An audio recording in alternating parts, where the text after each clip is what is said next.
obviously a big deal going and doing these international events in 2017, but as you say, you never really know whether or not it's going to continue. But I think by that point, I mean, the fact that you get to do 2 back-to-back often is a very good sign that you've managed to sort of solidify yourself on the international circuit. If we jump forward to like 2018, it sort of seems like the way that I would sort of summarize 2018 for you, it almost seems like, at least for the most part, it was like business as usual, right? You were doing all the events in ANZ, you were pretty much there as a mainstay. Yep. No concerns really about that one. Then you did a couple of other events, but like nothing, once you've done the world final, it's like, well, anything you do next, it's like either as good or not even as good, almost as that. So it's like nothing is going up necessarily because you're already kind of at the top as far as that is concerned. Yeah. The one bright spot though, with that in mind, was that you actually did get to do your first arena cast in 2018 at Blizzcon. And that was...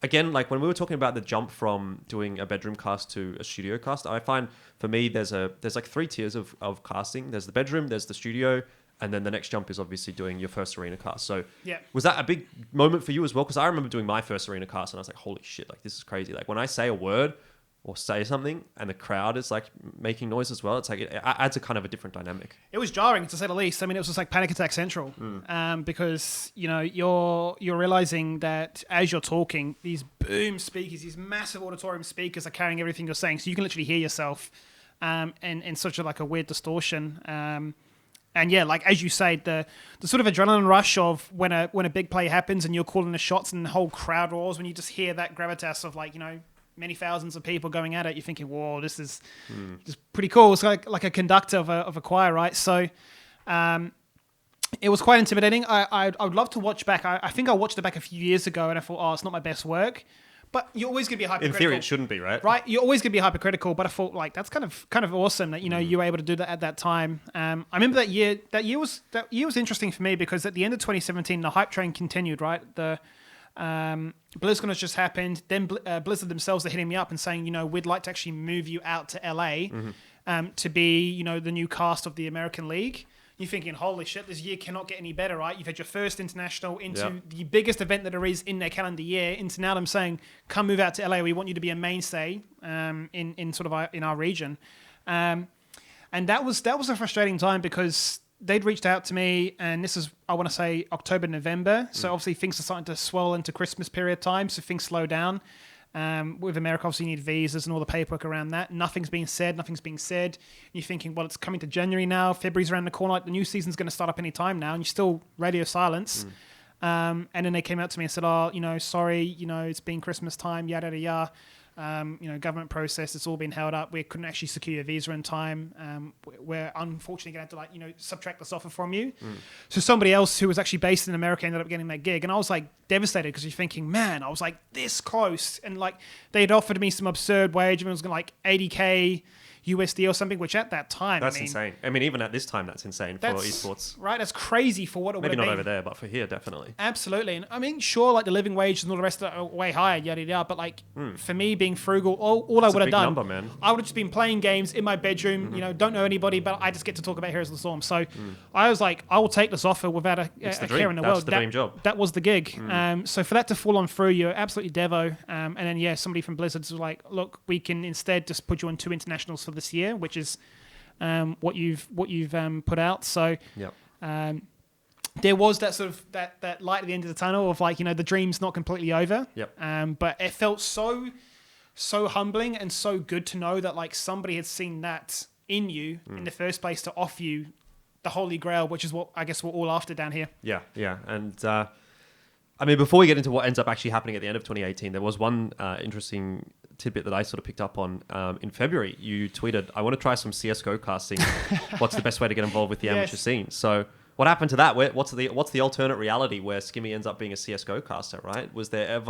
Did you ever really follow up on that? And what do you think your career might have been like had you actually somehow transitioned into CS? Like, it's hard to imagine, right? It is hard to imagine. I think for me, so as I said a little bit earlier, is I want to do games that I'm passionate about because I want to be authentic to the audience. So if I don't enjoy it, I feel like the audience can tell that I'm not in it. So I think at the time I was trying to find another game that was relevant. I kept wanting to try and get back into Call of Duty, but then obviously the franchise model soon comes out, completely kills the scene down here, and sort of that dream goes out with it. So I was thinking, well, what's the next best FPS that I could like look to try and get involved in? Overwatch, I played a little bit and thought, it's not for me. Didn't really find it too enjoyable, even if I am just like big Blizzard fanboy. Yeah. And then I thought, I can just return to playing Counter-Strike like I'd done all those years ago back at high school with friends. So I'd looked into that. I played a few games. And I think really it wasn't the barrier to entry per se, but I think it was just looking at the whole fact that you had to start from square peg one again. You've not got a friend to go along with you to sort of drive that initial momentum. Yeah. You'd have to make friends with everybody again, all from square one. I thought, it's just too much. I'd rather just stick to being a one-game Andy, and then sort of all my eggs went back into the Heroes of the Storm dream. I think the other issue with 2018 as well, as far as CS is concerned, is there was already quite a lot of established talent at the time. I think the talent team then might have even been six or seven people strong in terms of core CS talent, and then you would have had probably another 2 or 3 people like floating around that did a lot of the ANZ Champs events when like you needed a host or an interviewer or something like that. So sure. As far as avenues into the sort of ivory tower, so to speak, I'm not sure. Well, the Fame Glades, might not have been super easy to get in at that time because there was a lot of people trying to get in. But this is where, like, obviously then, as you said, you sort of committed to staying as a one-game Andy, but probably a pretty bad time to do that because that is the point at which Heroes of the Storm dies, pretty much. I still remember, it's so harrowing to this day. I'm in the BlizzCon arena, and this is when they're announcing Diablo on phone, Diablo Immortal. And so, like, to put it into context, like, we're in, like, I want to say, like, Auditorium C or something. It's like this massive strip, like, imagine a very long rectangle. So all the way down at the end is, like, Coliseum A or whatever you want to call it. And that's where they're doing the big announcements on the stage with Mike Morheim and so on. And we're just sitting here waiting for that opening sort of intro to come to an end before they throw it over to us for us to get, our game started. And then that's when they did the whole like, Diablo Immortal, don't you guys have phones? That everyone's, I'm sure, seen countless times. And I kid you not, you just hear this boo echo for like the entire order, like it lagged. You hear it booing on their screen. Yeah. And then a couple of seconds later, you just hear it rush down and like reach us at like stage C. And it was the most weird experience. And there was just something about it at that moment where I thought, it's not good. Like, obviously it's not. But like, that just did not sound like a good thing to hear because then, Heroes of the Storm had some like big flashy cinematic. It was like, 2020 or 2019, bigger, better, all these different things, yada, yada, yada, which now gets memed on into absolute oblivion because it's like, well, the game died. Yeah. But I just remember post BlizzCon going back to New Zealand, people saying like, Blizzard stocks are down, Diablo, what I mean, yada, yada, yada, and you're thinking, that's not good. Not good. They're going to kill something, aren't they? Yeah. And then the way it died, I mean, it's the same as what's happened to a few games in recent times as well. Yep. Nobody knows. There's no email, there's no formality, there's no DM, there's no little checkup on anything. It was literally just a Twitter post. Yep. By the way, your scene is dead, and then like 500 jobs just in an instant gone. Boom. Yep. I mean, same thing happened pretty much to OPL, right? Which we'll talk about at some point. I felt so cursed when that happened. Same thing happened like literally a couple of months ago to World of Tanks in ANZ. Some guy just decided, hey, this doesn't exist anymore. And then the entire Wargaming ANZ team is made redundant or left. All the casters, all the players, everything is just like, it's gone. One day, like literally, like it's like maybe 1 month prior, we're casting the season final at Fortress in Sydney, and then the next month, it's like, it's not happening again next season. And it's like, what? It's the weirdest. Where the fuck did that go? Yeah. So you tweeted, and this is the interesting tweet that I thought sort of ties into this conversation as well. Is that I feel like I've just been broken up with by my girlfriend after a 2-year relationship. So it's just like it's something that it just sort of hits you out of nowhere, and you're just like.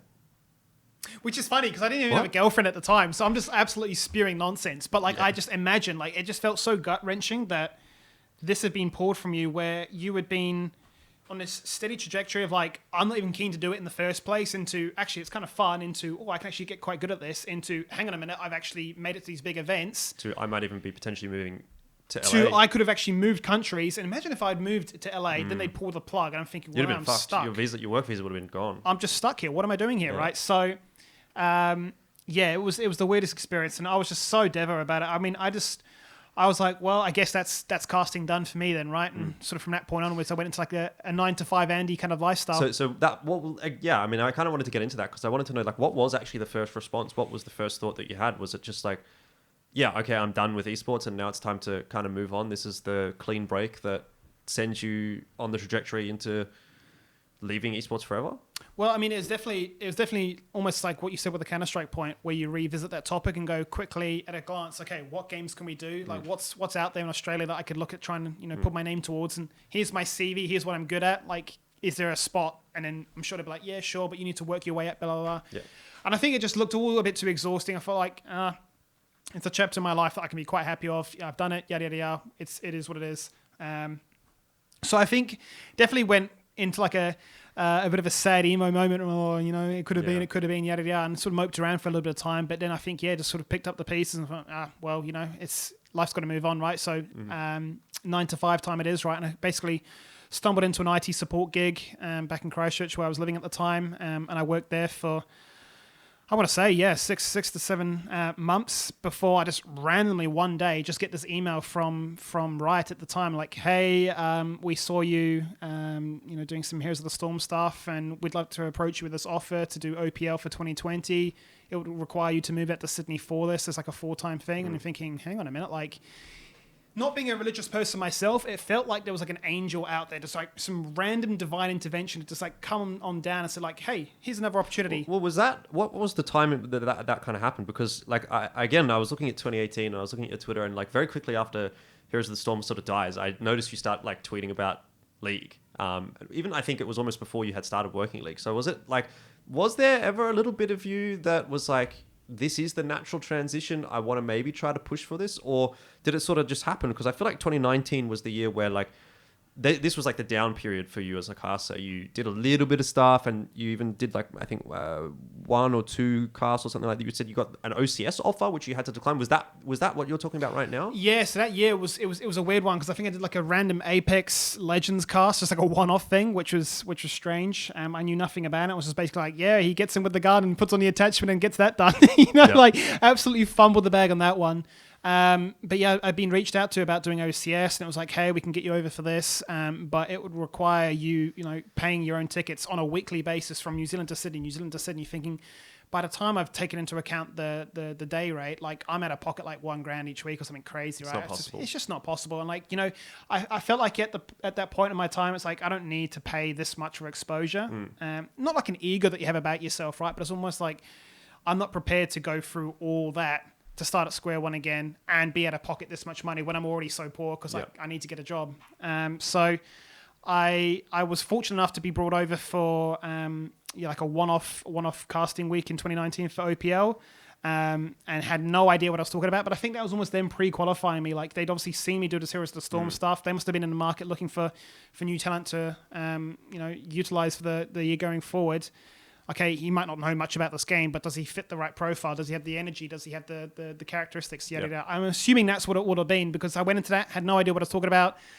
God bless Spawn and Rusty at the time would have put up with me for whatever I was spouting out, but I didn't really think much of it. At the time, I sort of went back, that was kind of cool, got to do a bit of League of Legends. And I think it might have definitely put on a bit of a case for me to like play a bit more and I'll jump into some rank, I'll play some ARAMs and, have a little play around looking for like another game to play. Because there was definitely a big time where I was just playing Heroes of the Storm. Right. Even if the game is dead, just smashing people on ranked and going like, this game shouldn't be dead. Look how good we are. Like, yada, yada, yada. Like, for what reason? Yeah. Right. Yeah. What actually was that transition like? Because, I guess this sort of ties into you getting OPL in 2020, but I sort of want to talk about that separately. But I also want to kind of know what was it actually like trying to go from Heroes of the Storm to League? Because I am someone that has obviously transitioned between a lot of titles, so I want to sort of know what it's like for someone else to sort of have to go through that. And I feel like for at least in terms of the casting mechanics, maybe it's not such a big jump, because they were both sort of in theory similar kinds of games. Although I have no idea what I'm talking about when it comes to Heroes of the Storm, so maybe I'm completely off the base there. Sure. But yeah, what was that transition like? And also like, what was the community reception like? Do you remember the community reception? Because again, that's another one of those things that I always have when I cast a new game, and you sort of alluded to it as well when you were talking about, I can't remember, was it COD maybe at the start or Heroes, where you were like, you sort of felt like, I actually think it was when we were talking about League a little bit earlier, but you were sort of saying like, you feel like maybe you're in this position and you don't deserve it, or someone else would be better, and the way that I sort of think about it is that you're just not part of that community. Right, you feel like you're not part of that community yet. So what was that like? Did you feel a bit like an outsider, maybe casting League? No, absolutely. Because I think so with Heroes of the Storm, there was an innate degree of confidence and weight behind my voice because I felt like I knew what I was talking about. I've played these champions, I've played these games, I've done it countless times. So even if my opinion's wrong, it's my opinion and I'll stand by it, right? So I could say stuff with authority and not really care if people say that's wrong. Well, let's have a conversation, let's debate it then. Whereas with League, I was going in and a lot of it was very hollow conversation. I would just say something, but it would be like, and he's going to like TP? You know, like just the way you word stuff or even just, say it. So definitely at the start, I was very shy, I suppose, in a weird way. Like shy as a caster sounds funny, but like I just wasn't sure really what to say or what to focus on or what to really talk about. Like you're being the play-by-play and these guys are telling you like, you've got to drive the conversation. You've got to be basically like the pseudo host when the mic gets thrown to you and like lead everything. And you're thinking, but I don't know what to talk about. So, they're killing minions and like, okay, I guess we're waiting for that next dragon fight. And it's like 2 minutes into the game, like, well, dragon's not going to be for a while. So like, can you as the analyst now fill for me whilst I try and figure out an angle to take? Definitely the mechanics of team fights, which is obviously where play-by-play is meant to be their strongest, was a big learning hurdle because the fights are so quick. There's so much burst damage in League, right? Like people can just get one shot. I'm sure you've seen it countless times. Like a LeBlanc jumps in 2-eyed and bang, you're dead. Oh, cool. Like what happened there? So with Heroes of the Storm, it was very much a slow-paced burn. There wasn't any really one-shots. So it meant in terms of a team fight, I had to very quickly adjust how I was phrasing things. I didn't have the ability just to kind of like, follow the yellow brick road in a way, right? And like, talk about this, and then fight is flowing back and forth, and yada yada. It was very much like, the fight's done. Okay, well, he just got one shot, or like there's a 3-man flash, and suddenly everybody's dead. So I had to very quickly adjust my rhythm and tempo and that, and that's, I think, even to this day, still something that I work on. I think it's something that you should always really work on. But community perception, I don't really have any other avenue apart from Twitter and Twitch VODs to watch back. Twitch VODs, obviously, always a funny time, right? You're watching back and like, did I sound good there? And Twitch, what's he saying? What's he talking about tempo? Or like, what's he talking about saying like, weak side? He doesn't even know what the word means, right? So you'd be watching him, oh dear, la, da, da. But what I'd be really appreciative of is Spawn reached out to me. Was like, I can do some like tutoring with you. We can sort of set a bit of time aside each week and just go over some games and listen back to it and see like, did you do that well enough? Which is actually a really big help because definitely got me up to scratch a little bit quicker than I would have done on my own otherwise. It just helped me center on like what I should be focusing on, what I should be trying to talk on. Even as simple as like, say you've just been talking about the Baron, then me picking up and carrying on that conversation just briefly before I move on to something else. You might be saying, the Baron's obviously a massive objective. That could be the big win condition. And I could go, well, let's talk about, Nico. But what's happening in the jungle or something? And you'd be like, and it kind of seems a little bit stunted, right? Yeah. It was very much a case of like, you want to be more conversational. You don't want to be like, that's your piece. And now here's me saying my piece. And now you're saying your piece. It's like, we're two people standing next to each other, but then talking to a screen. We're not like talking to each other. The way I always talk about it is monologuing, right? And I find it happens a lot actually when you're doing online broadcasting, just because you can't bounce back and forth. But you end up with people just monologuing about different things. It's like you say your thing and then, you finish talking and then now it's my turn to say a thing and we can't like converse. We can't go back and forth because the delay is obviously what happens a lot online. But that's also something that I think that happens sort of naturally for newer casters. And, absolutely. Maybe people who aren't quite as comfortable, I guess. It's a bit of a trap you fall into, right? It's like you need to say your big brain moment for people to be like, wow, he knows what he's talking about. Whereas like, I think definitely nowadays, and I mean, it certainly helps that I've been casting Rusty as an exclusive partnership for many, many years now. Where it's like, I'll say something and then, he'll bounce off that or he'll say something and I'm like, that's a great point. Let's talk about it a little bit more, right? And sort of explore it. And then it does definitely feel like, it is a conversation as opposed to like two guys staring at a screen, shouting. Yeah. I mean, look, obviously you must have done something right in some way, shape or form throughout that year, whether it was just you did well on that one cast that you did or they liked the fact that you were, playing League and tweeting about League and stuff. It seemed like you were interested. In any case, you get the offer to come back and actually properly do it in 2020. This was, I think, for Split 2 of 2020, so halfway through 2020. Does that sound right? No, so it would have been at the start of the year, Split 1. So yeah, it was the start of that brand new season. And then we had COVID a couple of months later, so I've just moved over. I'm staying in a hotel at the time. They'd put me up in the hotel for about a week and said, you need to go and find a place whilst you're here. And then Carbon, the absolute legend, reached out to me and was like, hey, you can stay at my place. We've got a bedroom here. And I thought, oh, you saved my life. Because I had no idea. Like, in terms of like prices of rent, even just looking at that whilst I was flying over, I thought, man, like the rent's like double what I pay here in New Zealand. Like, I'm going to be so poor. Sydney, after. baby. Yeah, I'm going to be so poor once I get paid my rate. And like, I don't know how this works because it's not like a company's just paying you all this money. It's like, you need to go get this ABN number. You were and invoicing and stuff? You need to Yeah. invoice. And I'm thinking, I don't understand all of this. You weren't an employee, you were a contractor. No. Yeah. So I'm just super confused about all of this, right? And I'm thinking, well, when does that arrive? You hadn't experienced the horrors yet of waiting 6 months to receive a payment yet. So, yeah, I was definitely a bit taunted, or haunted rather, as to like what that prospect would look like. But yeah, Carbon reached out, and obviously being a massive League fan himself, it made the transition even easier, right? So between the likes of Spawn helping me with a bit of tutorial casting, and then obviously hanging out and watching the games with Carbon, he'd be able to put in his 2 cents. That and probably helped a lot. It all just sort of came around and sort of put me in a good spot. Yeah. Well, I mean, it put you in a good spot until obviously the world shuts down. And you must be at this point kind of feeling like you're cursed. And I actually, looking back at your career, do think you were a little bit cursed. Yeah. Again, if we continue to follow the timeline, which we'll get into later, like what have you done to piss someone off? I know, that man. This happens to you. So first, you have this awesome career. It's going well. Everything's going in the right direction with Heroes of the Storm. That gets killed. Then, you do this work and you get back onto another premium show and you're like, okay, sweet, finally. I've just fallen into another premium show, it's right? my first time, on this show properly. I moved to Sydney, and then I assume you would have moved like what early on in maybe Jan Feb, Yep. and then if I remember rightly, pretty much everything just shut down like just after Feb, maybe March, April, something like that. I think we've done like 5 or 6 weeks in studio. And it was just like, boom, now you don't get to go outside. Yeah. And you're like, I'm in a new country. I assume you have a few friends here, but like, it's just, it would have been a super isolating experience. Maybe the fact that at least you had housemates to live with, because I've spoken to some people who at the time were living alone. Yeah. And they were like, that was awful. I can't imagine. Yeah. Yeah. What was this sort of situation like for you? Did you just feel like, man, I'm cursed? Like, this is not fair? Yeah, well, so my girlfriend was still living in New Zealand, and and all my friends obviously were just having a great time because like the lockdown wasn't really that big of a deal. They're going out to concerts, they're having a good time, and you're sort of watching all that and thinking, man, why am I here? Like, if we're in a lockdown, I could have literally just gone back to New Zealand, carried on living my life, because obviously eventually LCO goes to being like an online show. I could have done all this from home. OPL, you mean? OPL, sorry, yeah. I could have gone back to New Zealand, done OPL online, had a great time, and sort of had the best of both worlds. But at first, I think it was a bit like, oh, it's kind of exciting. You just get stuck inside all day. Like, there's a legitimate excuse just to play games all day.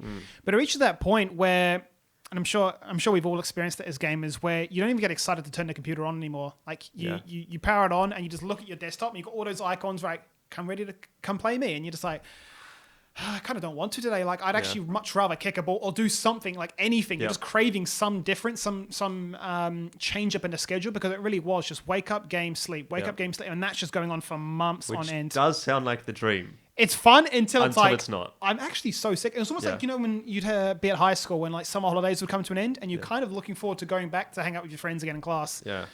That's kind of like what it felt like. But 100% having Tim and Tess there was a massive save, because just the ability to converse with them, to hang out, watch movies, go grocery shopping, all these very rudimentary things. It was just nice. Yeah.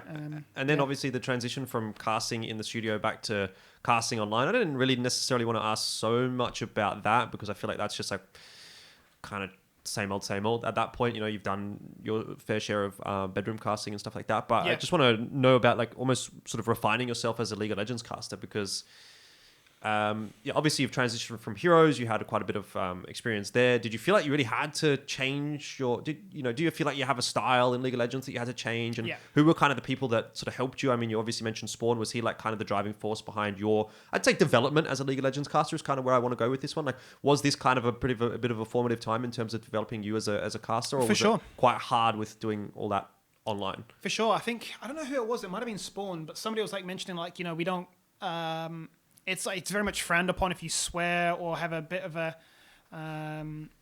sort of a loose appeal into sort of how you approach the casting. And not like I am like a swear bomb machine, right? But like with Heroes of the Storm, it's very much like your personality trumps everything. Just be yourself, have a good time, and like the views will come. And like I said, with those international events, I was very much like, oh, I want to drop jokes. I want to be like funny, like the token Australian Kiwi, and sort of like find my foothold in that community in that regard. So I think definitely like having the coaching of Spawn and just sort of realizing that the game itself operates at a very different pace to how Heroes of the Storm did, with levels, with items, with just the map state and everything. I quickly realized that like, okay, well, if I want to like try and reach those same heights of going to international events and League like I did with Heroes of the Storm, I need to become a lot more professional. I need to fit a certain demographic, which this I guess it's a whole other conversation, because I feel like nowadays you find too many people that just look at a good caster. Okay, I want to be like a Captain Flowers, or I want to be, whoever it may be. And they just look at what they do. He does this, I must be that. And now you just spawn like another 10 generic casters all saying the same. They don't really have any kind of like unique quality about them. So definitely it was like this fine-tuning moment of like, I need to be a little bit more serious. So like Riot look at me in the same light that, say, Blizzard did, and think, okay, this guy's got something about him that we can bring over. Because you're looking at this and you're thinking, well, Spawn and Rusty and all that, they've been going to these internationals every year. So you're thinking, oh, it's definitely a good pathway for me to sort of make it. I just need to study and go hard and learn for a good 2 to 3 years, and then maybe there's like a degree of hope. Yep. So I would say definitely that year in particular was a good formative one, right? With experts in their craft around to help me. You were definitely in the right spot in that regard, because I think they at that point, at least Spawn, and I'm sure Rusty, maybe by 2020, yeah, would he have done Worlds at that point? I know they both have at some point. Yes, they'd both done it by that point. I'm not sure the exact years. I'm sure yeah, he'll hate it's me not, for not that a one. huge thing, but yeah, but also just that you had died. that kind of connection that they like, even if you don't have a connection at Riot globally, maybe so to speak.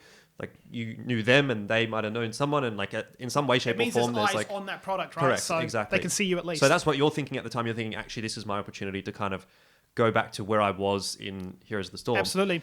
Was there ever a little bit of ego though involved, where you're like, man, I've already been at that level? Do you know what I mean? Like, because I think that's something that I would feel is like, I've been at that level before, and like obviously you understand that now you're working on a new product, you do still sort of have to pay your dues, so to speak. But it's almost a case of like, I'm 2 steps behind where I was maybe 2 years ago or a year ago. Did that ever sort of weigh on your mind at all?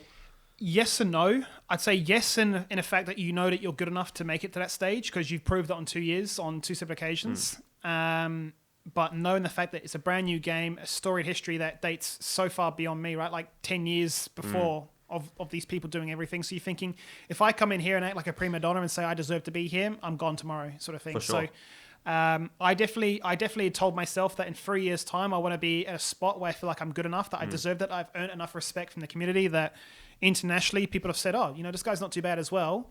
So I set that benchmark about that I want to sort of try and target, and I thought by that point, surely I know enough about the game. Surely I've honed my craft in a new game well enough that opportunity would arise, but it hasn't yet. Yeah, well, there was a bit of a tumultuous time to talk about, but interesting that you mentioned that, because like obviously now it is pretty much 3 years later, so we can get into that discussion in a little bit when we start talking about LCO. But first, obviously, all of that conversation that we've been having about trying to get better and put yourself in the best position possible and having all this network kind of doesn't matter now, because OPL just died.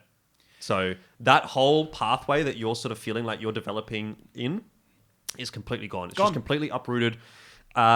And again, this is like the second time, obviously, that this has happened to you, but the third like major negative thing. And it gets pulled out in the exact same way. Nobody knows about it. Well, that's one of the big questions that I had, because like, again, it sort of felt like you guys knew from what I could see, maybe watching that last show that you guys did on OPL. It was like someone maybe had a sense that something bad wasn't happening, or something. Like, did you not know? You must have known like, oh, we haven't got a contract for next year or something like that. Well, I'd grown to understand that's just how things worked. Okay. Is that everything just gets done on a sort of a need to know basis, or very much hey, this is going to recur in about a month's time. Are you free? Can you do it? So there was definitely no case of me being worried, like, oh, I've not received the contract for next year. I have no idea what's happening.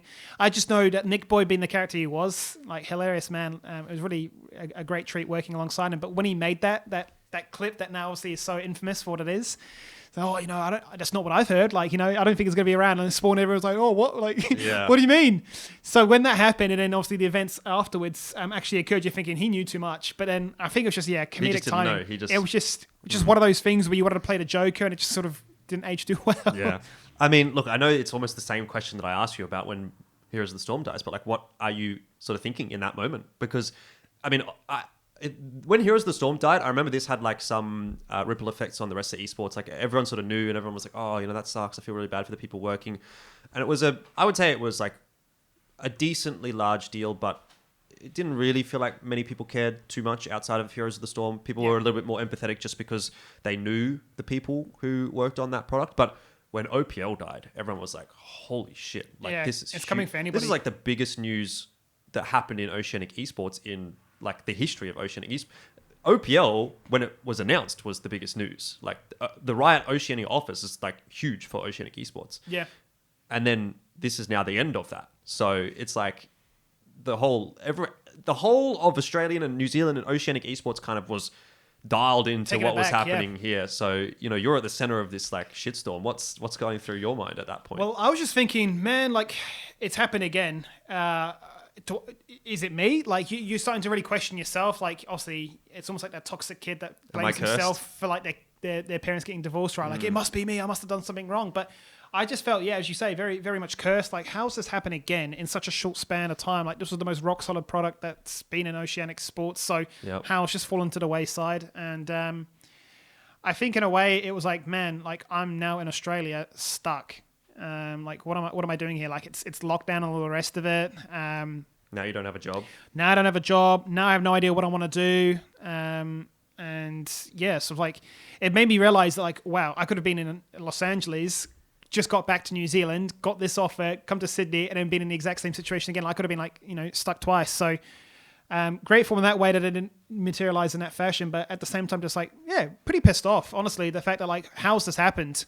And once again, in the same vein of how I understood it, because like nobody had reached out. Once again, I completely blindsided by it all. I think the only really bit of information I knew was that there was pro players murmuring, saying like, I've heard some pretty bad stuff, and you're thinking, what have you heard? Yeah. And then you're thinking, it's all gospel. It's like 18-year-old, 19-year-olds talking smack, right? But then that big post goes out, and everyone's just like, there's no way. So at that point, just completely lost. And I remember Tess was like, I can offer you a 9-to-5 job at the company I work for. So I was like, oh, thank you so much. Like, gives me something to at least, keep me occupied and sort of keep you going. Because the worst would have been if I was like, hey guys, I actually have no money. I can't afford to pay rent. And that obviously then completely spoils that relationship. You can't even fly back to New Zealand without like reaching out to your parents, whatever it may be. So that was a massive help, which I'm eternally grateful for. I feel like you actually owe them a lot, like Carbon, for basically training you up, or at least in assisting you in terms of being a League of Legends caster. Infinitely done so much good for me. So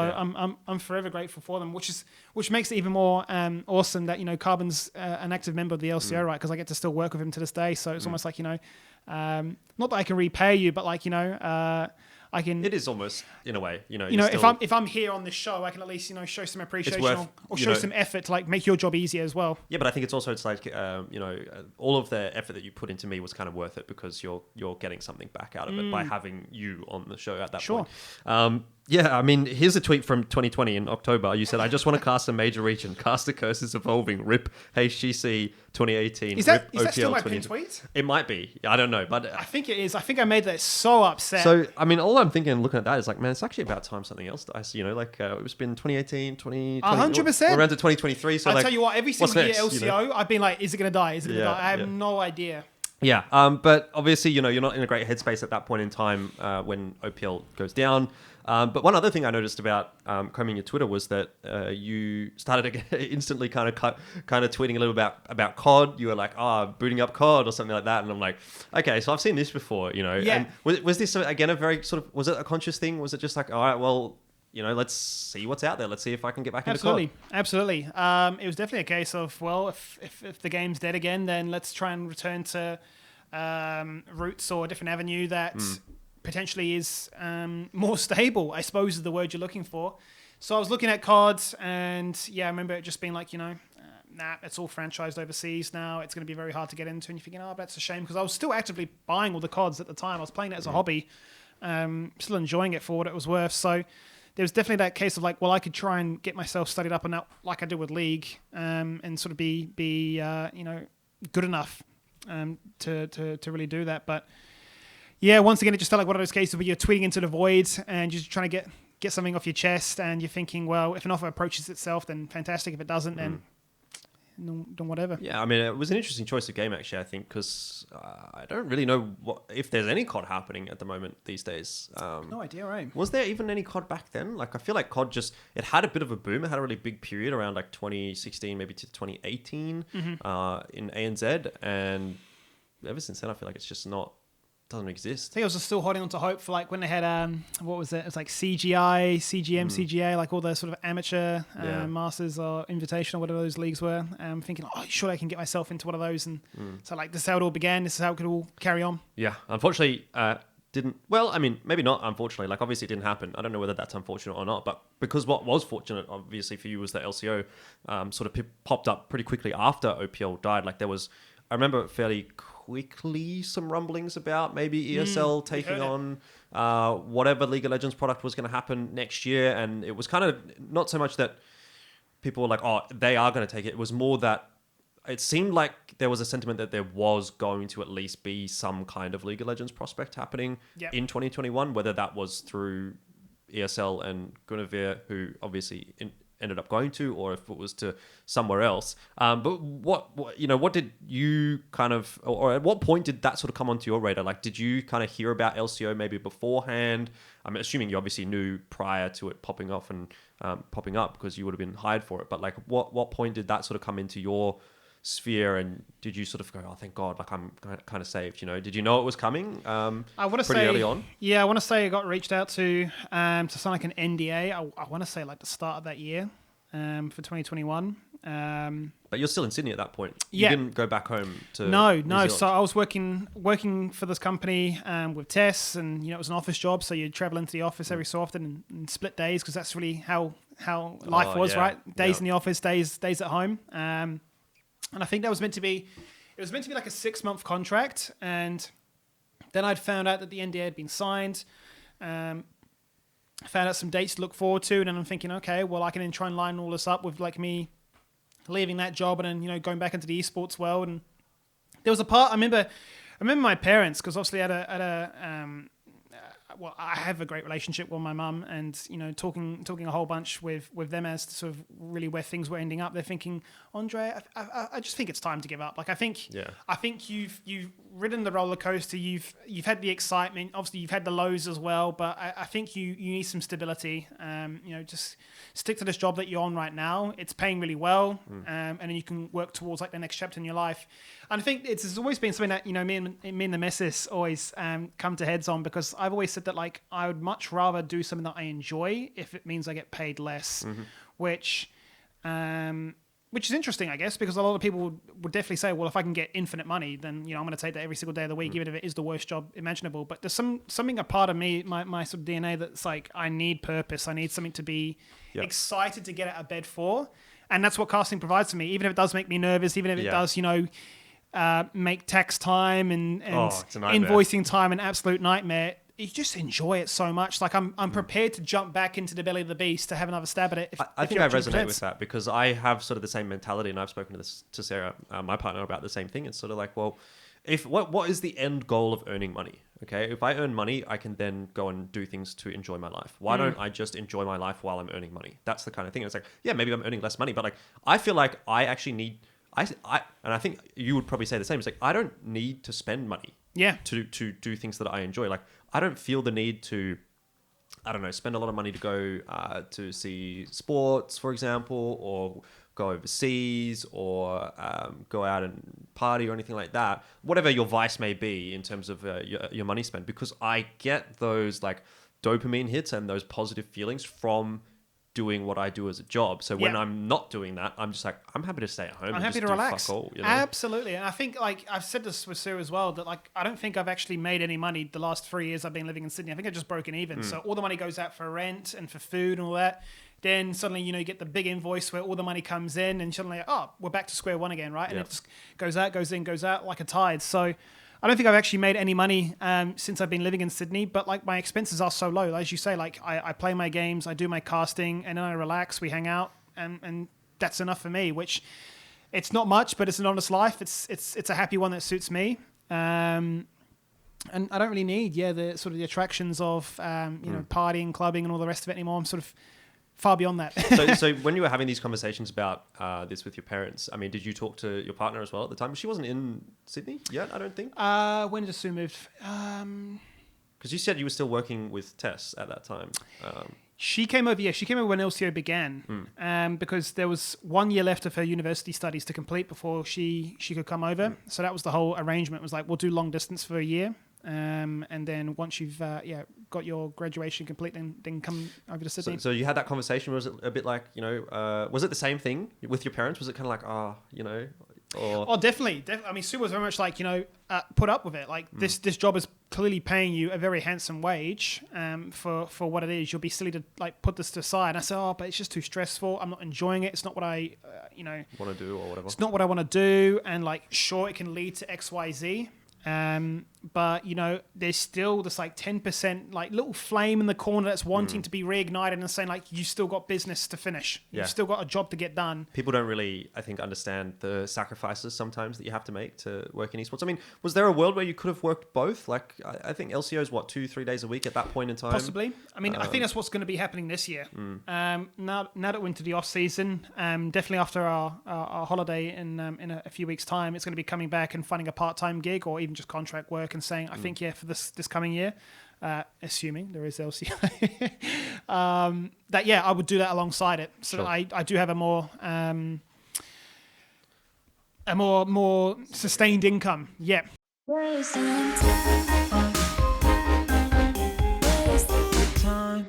Hey guys, just at the end of this video, I'd like to give a quick shout out to Jean, who is my first supporter on buymeacoffee.com. If you'd also like to support me financially or any of my content, make sure to check out the link. It is in the description box below.